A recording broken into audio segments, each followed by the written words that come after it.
But my only problem is that I think that's a problem.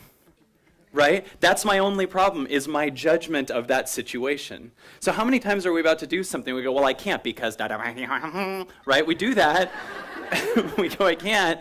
But our problem is we think that shouldn't be the situation.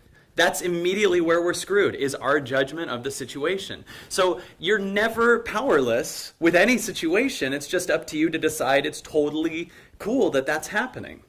So it's up to me to right now, like I was saying yesterday, and if you weren't here yesterday, sorry, I'm now repeating, and if you were here, sorry again, that I'm totally okay with that situation, that I love that situation, that that's cool because it makes me ask this question: what would I have to become to make this okay and totally normal? What would you need to become for it to be totally normal, for you to be amazing?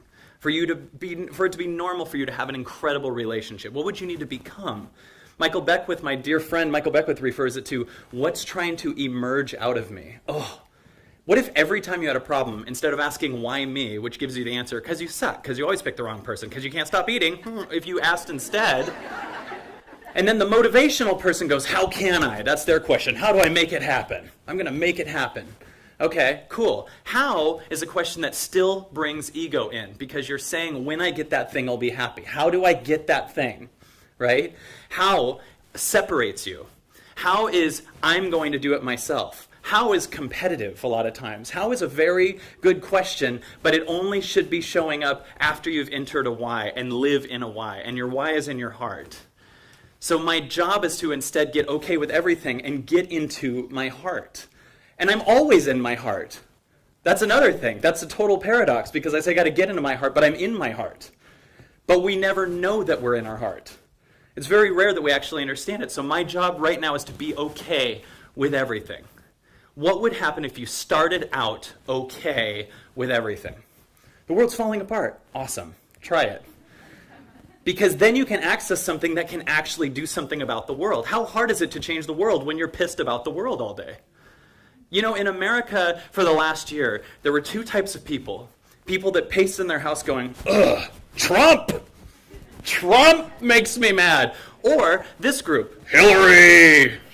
Hillary! And there were three people like, Bernie. They were mad about Bernie, I don't like him. But all of those people have something in common.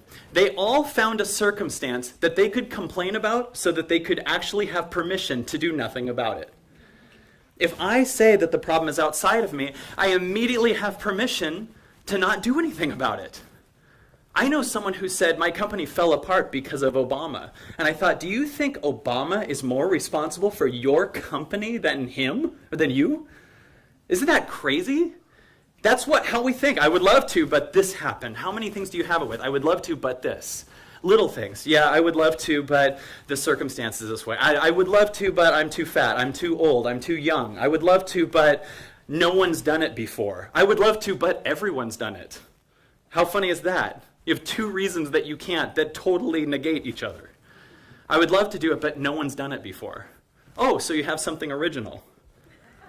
Everyone in this room has so much stuff that's original. You just disqualify it. Because when you go, I want to give my gift out there, how do I do it? When you say how, your mind immediately looks at what's been done. So you overlook infinite possibilities, and you look to see what's been done so far. And then what you try to do is you try to bring something that's already been brought into the world back into the world. So every time you ask how, be careful, because your mind is looking for what's been done so far. And it's overlooking the infinite possibilities that just want to come through you.